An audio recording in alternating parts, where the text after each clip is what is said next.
Everyone, as we begin our services today, I'm going to ask that we turn off or silence all cell phones or electronic devices. Thank you very much. Take care.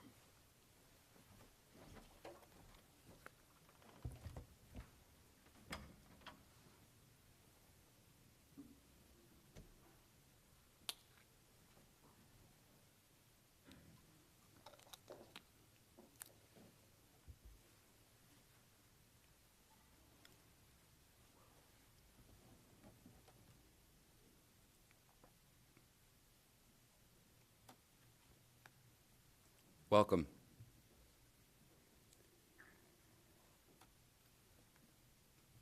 You don't need me to tell you, but Penny, in many ways in life, was a force.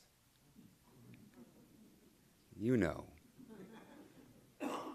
A force for justice, a force for equality, and a force as a teacher on behalf of her students. Bob shared with me her obituary, and I read in it, quoting a student of hers, a former student who said, "What I had admired most about Penny was her free spirit. She taught me that it was okay to be different, to march to the beat of my own drum, to go against the status quo, and to stick up for those who could not defend themselves." End quote. And Penny, I imagine, became an inspiration to many of you, her family, her friends, and her students. My name's Rabbi Nathan Weiner. I'm a rabbi locally here in South Jersey at Congregation Beth Tikva in Marlton. And I admit, I didn't know Penny well personally, but I did know her, and our lives have abutted a number of times. First, I was honored almost 9 years ago to officiate at the very difficult funeral of her beloved son, Edward. Also, when I was recently the president of the Tri-County Board of Jewish Clergy, I learned of her activism on behalf of the Medical Aid in Dying Act and shepherded information from her and others working on the same cause to the other members of the clergy group here in southern New Jersey. And while I'm a faith leader, I stand firmly in support with her of the separation of church and state, and am glad to have been deeply values aligned with her. Her causes were my causes, and I believe she was speaking for me. And in preparation for today, I spent time speaking with some of those who knew her best and loved her most in life. I learned that Penny, and this might get a chuckle, was not one for casual conversation. Her friend Catherine told me that Penny would, quote, probe you to get into deep conversation with you. And then, once she did, she had a way of listening deeply and earnestly, that she would speak, and it would certainly be unfiltered, but she also listened with deep care and earnest concern. Born in New York, Elise called her, quote, New York tough. It was this toughness that led her to be as strong as she was in her life and in her activism. The past number of years have been difficult for her as she confronted cancer and mastocytosis and osteoporosis. She remained independent, charting her own course, even using the legislation that she fought so hard for to dictate the terms of her own presence, physical presence, here on earth. But Jewish tradition teaches, and I think she knew, that while the physical body is temporary, the soul and the being is eternal. It doesn't end with bodily death. And Penny leaves a lasting legacy. Her soul remains bound in the bond of life to each of you. And with gratitude for the fullness of her being, we come together today to pray for full and complete rest for her body and blessings for the continued elevation of her soul. It's my prayer that our time together today have purpose and deep meaning, and that it honors her memory well and begins to create a lasting legacy on her behalf. We come together in memory of Penny Postel, Fega Bat Avraham of blessed memory. It truly is an honor to be present here with you today, to mourn your loss alongside you, and to build up and celebrate Penny's memory with you. Penny is predeceased by her ex-husband Edward of blessed memory and survived by her ex-husband Gary. We know her children, her daughter Elise, and her husband Richard of blessed memory, and Elise's friend David, Penny's son Edward of blessed memory, and his ex-wife Lorraine, Penny's grandson Edward and his wife Colleen and their son Jeremiah, and her grandson Miles. We also note an intimate network of close friends who were more than friends, but were in fact like family. May your love and care for one another, God willing, help carry you through this difficult transition. I hope I got every name right. Okay, good. All of you are drawn to remember moments shared with Penny, and I wish for us at the start here as a community to take a moment in quiet contemplation with one another.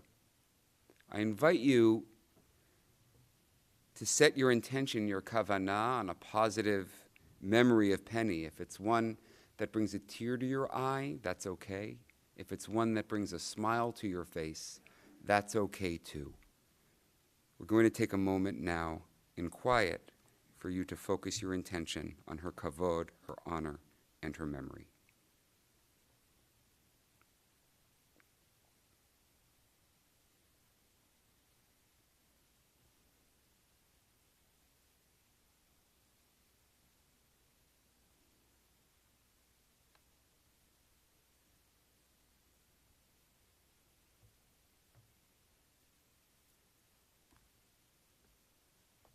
There are two mitzvot that we're going to perform today.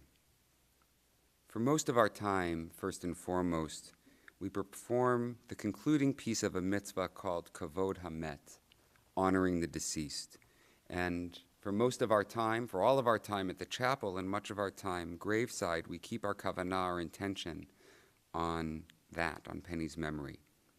Closer to the conclusion, graveside at Colestown will transition to supporting the mourners, performing the mitzvah of Nichum Avelim, of comforting the mourners upon the recitation of the mourner's Kaddish. It's customary to recite Tehillim, Psalms, at moments such as this, and I'm going to recite Psalm 23, a psalm known to many of you, universal across the Abrahamic faith traditions at moments of grief. I'll read it first in the Hebrew, followed by a standard translation in the English. Mizmor leDavid, Adonai ro'i lo achsar. Binot deshe yarbitzeni al mei menuchot yinahaleni. Nafshi yeshovev yancheni b'maglei tzedek leman shemo. Gam ki elech b'getz al mavet lo irara ki atay madi. Shiftecha u'mishantecha hema yenachamuni. Ta'aroch lefanai shulchan neged zorarai. Dishanta v'shemen roshi kosi revaya. Ach tov v'chesed yirdefuni kol yemei chayai v'shavti b'veit Adonai le'orach yamim. A Psalm of David. The Lord is my shepherd, I shall not want.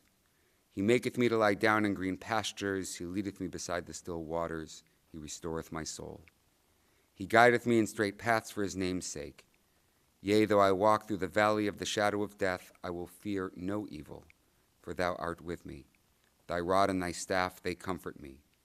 Thou preparest a table before me in the presence of mine enemies. Thou hast anointed my head with oil, my cup runneth over. Surely goodness and mercy shall follow me all the days of my life, and I shall dwell in the house of the Lord forever. Amen. Amen.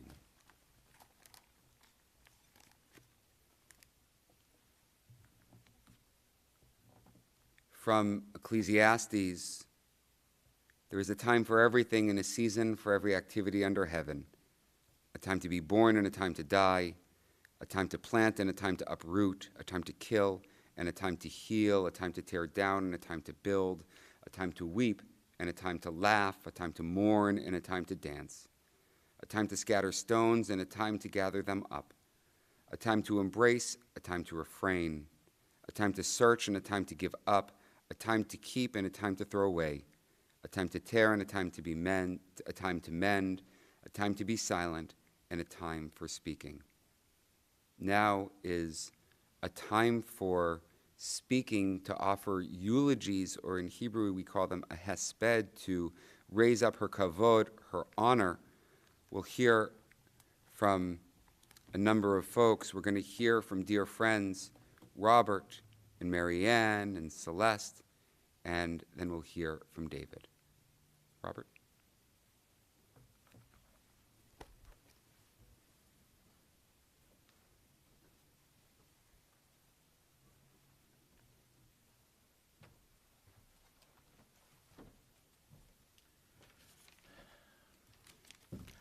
I thought I was going to get off easily with this because I was going to just read my last email to or text to Penny that she wasn't able to read. It was the 2 days before, but I'll do that at the end, because when I got up this morning, I really thought about what Penny would want.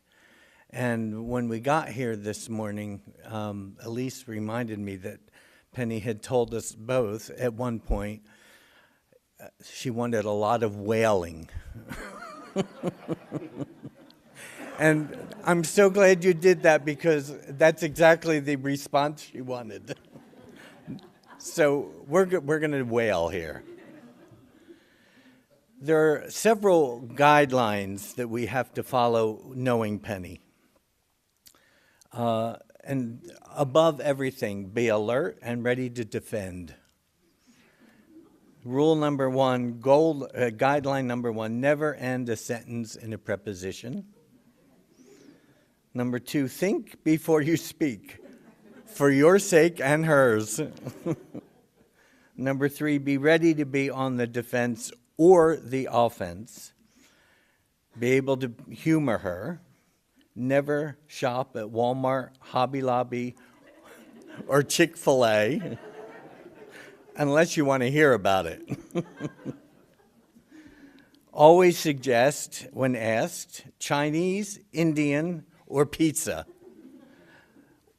However, if it's a buffet, number one. Number two, if there's a coupon that goes with it, that's where we're going.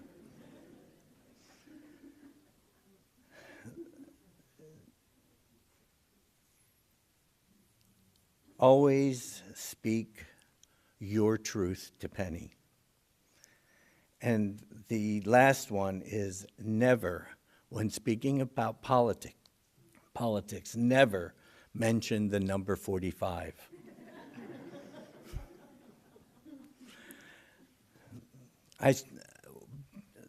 The Monday before Wednesday, when Penny passed, I had just spoken to Elise, and she told me the schedule for the next few days. This was the text that I sent to Penny that night at 1:30 in the morning.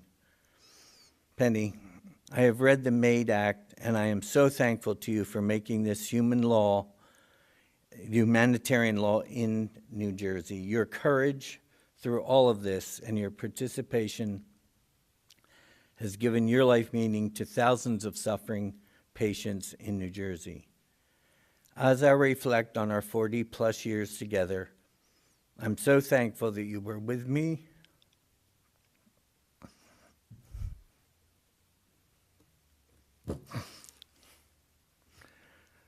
You were with me on my journey.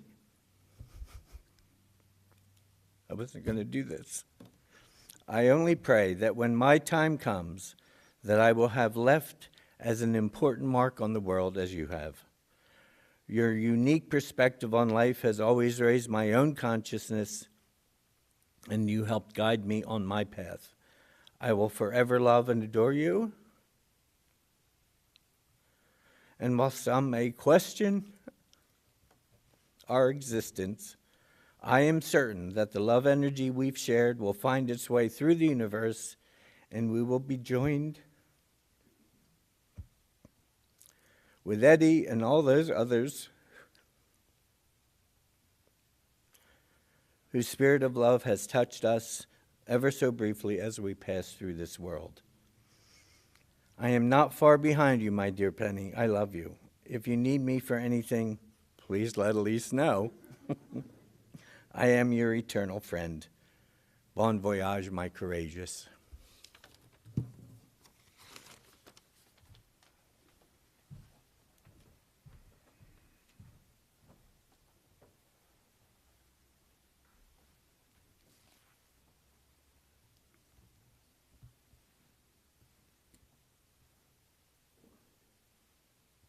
If I've ended any sentences in a preposition, please forgive me. Mary Ann.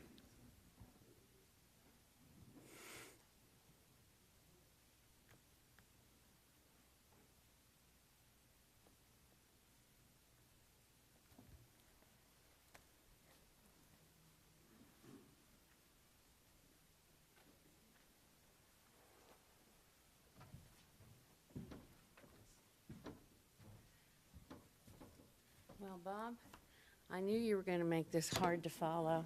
I just knew it.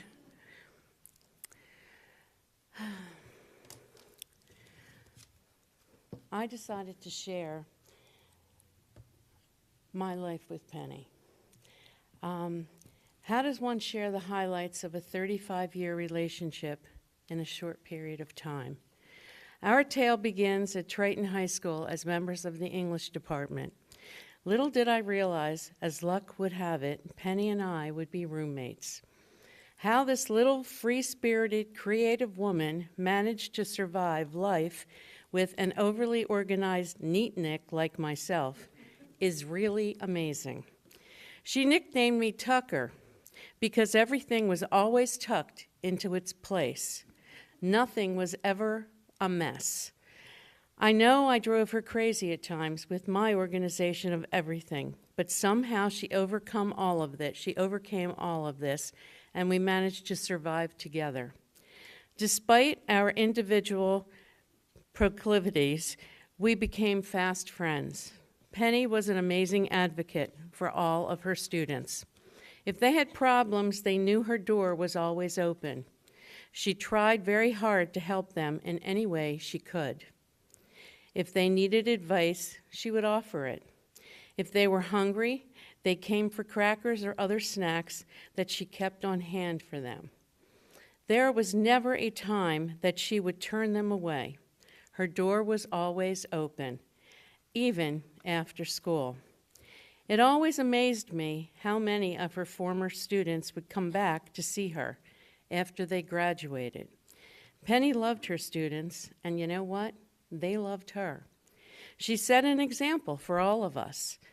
As time passed, our friendship took us on many adventures together, and those adventures only deepened our relationship. Year after year, we anxiously awaited our summer adventure.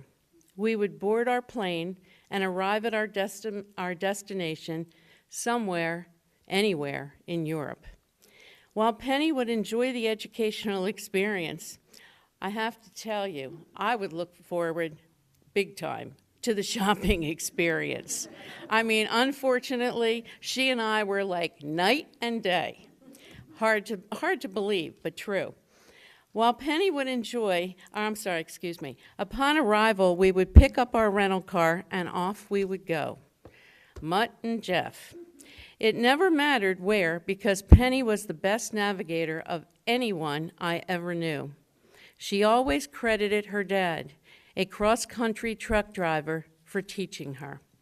Traveling through Europe together with Penny, there were a few problems along the way, but nothing that Penny couldn't overcome.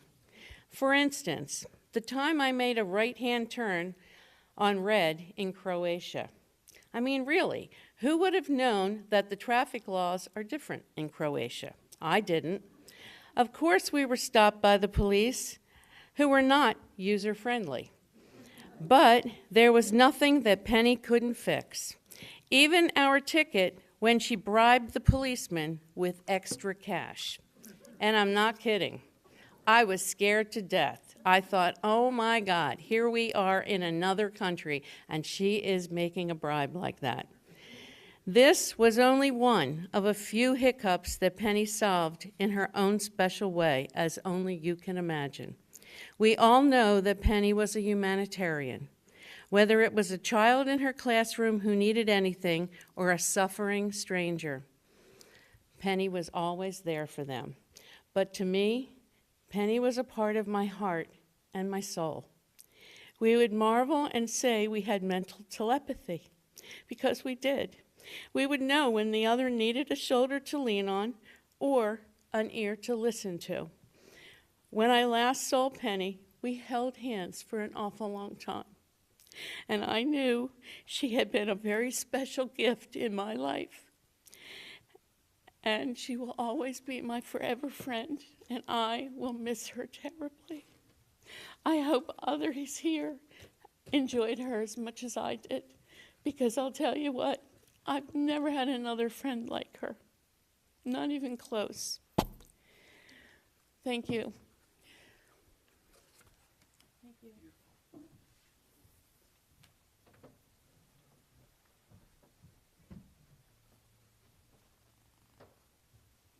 And Celeste.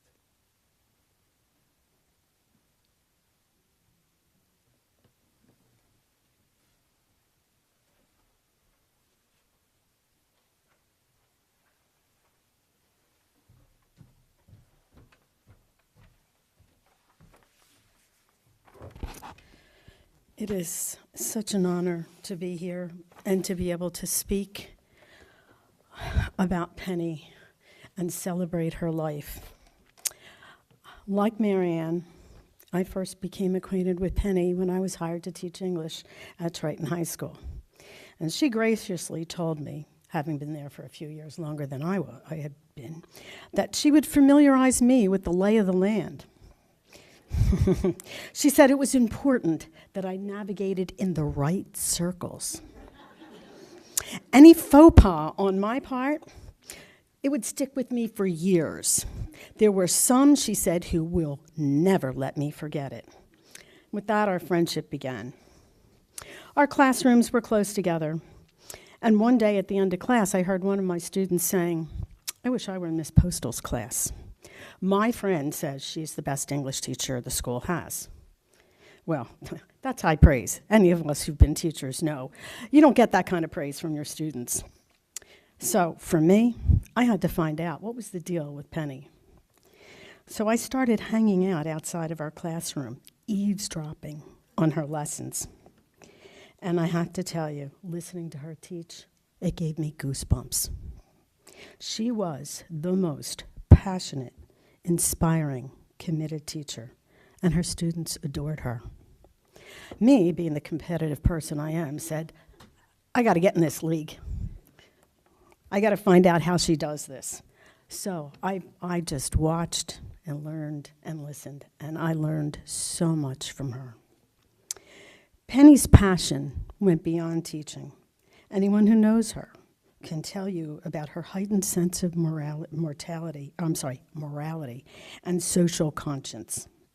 If you were her friend, you knew the causes she supported. If you were a good enough friend, she dragged you into her social activism. We didn't share the same world vision. I made the mistake of telling her I was a young Republican in college. and that I worked on a few Republican senators' campaigns as a researcher. She said, "That's okay. Everyone is capable of moral growth." But then I told her I voted for Richard Nixon. Well, that was enough to make her apoplectic. My re-education was her new project. And she wasn't beyond using indoctrination if the ends justified the means. Penny was always up for a challenge. Penny led an active, adventurous life until COVID. With advanced age, with some illnesses, she no longer felt comfortable to be out and about among people. Isolation was hard for Penny. She had a quick mind, and she needed constant stimulation. I'd call her every day to chat, and as others have said before me, chatting with Penny required a substantive education. You could not just talk about the weather or what you made for dinner the night before. None of that would go. She always wanted a substantive conversation. There was no resting on your laurels. If you're going to play in her league, you'd better be up on the latest news, world events. In our conversations, Penny always played the contrarian. So, needless to say, I was the devil's advocate. And we'd spar, back and forth and back and forth. And my husband would be listening to these telephone conversations, and he'd say, "That didn't sound like a very pleasant conversation." But if you knew Penny, you knew these conversations were her life's blood. If she wasn't debating someone, she wouldn't be happy. Her mission in life was to enrich minds. In the 40 years of our friendship, she enriched my life in more ways than I can count. She was a free spirit, unconventional, and daring, none of the things I was. I lived vicariously through her. She was always willing to share wisdom that she accumulated over a lifetime. Her last piece of wisdom, the last day that I saw her, she held my hand, and she knew me well. She said, "Don't be afraid to take a chance. Be brave. Life isn't worth living unless you're willing to take a chance." Those were Penny's fight song, and she carried them with her to the very end. I loved her. I will miss her desperately. May her memory be a blessing.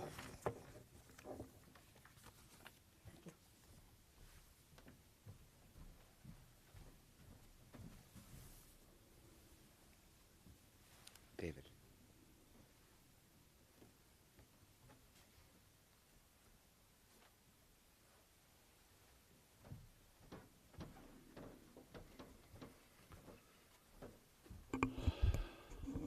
No script. Good morning, ladies and gentlemen. My name is David Williams, and I am a very lucky man. It's almost a year to the day that I met Elise, and it's been one of the happiest years of my life.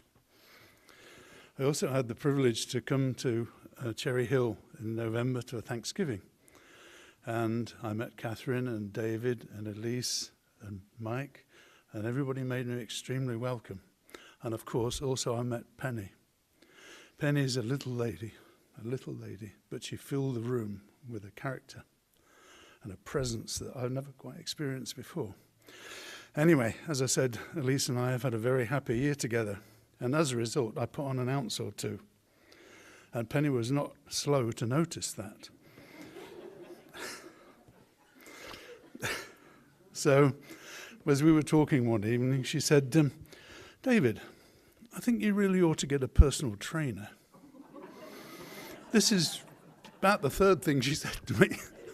And then, this is going to be a very short speech. And then to end her sentence, she said, "And if you don't, I'll be fitting you for a pair of concrete shoes." Okay, thank you very much.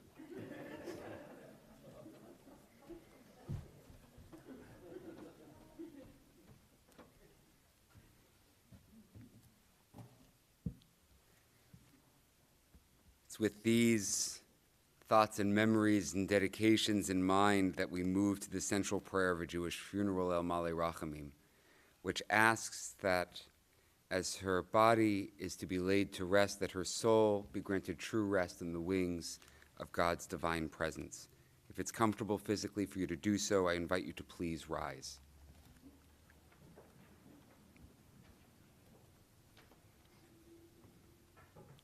I'll read it first in the English and then chant in the Hebrew.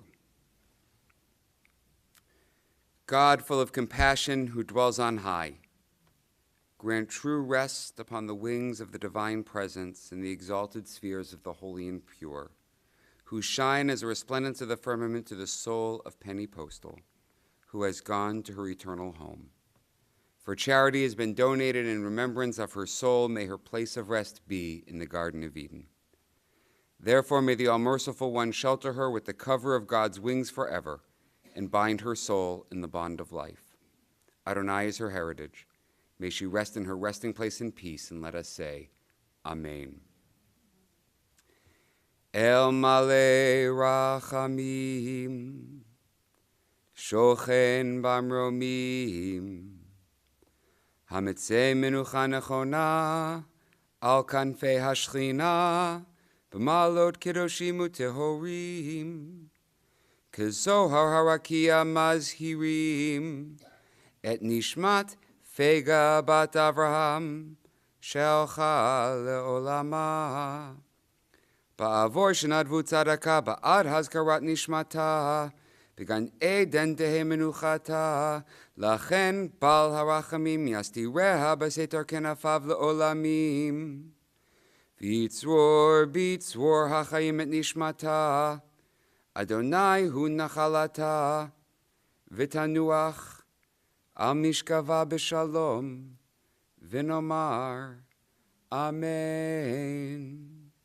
Please be seated.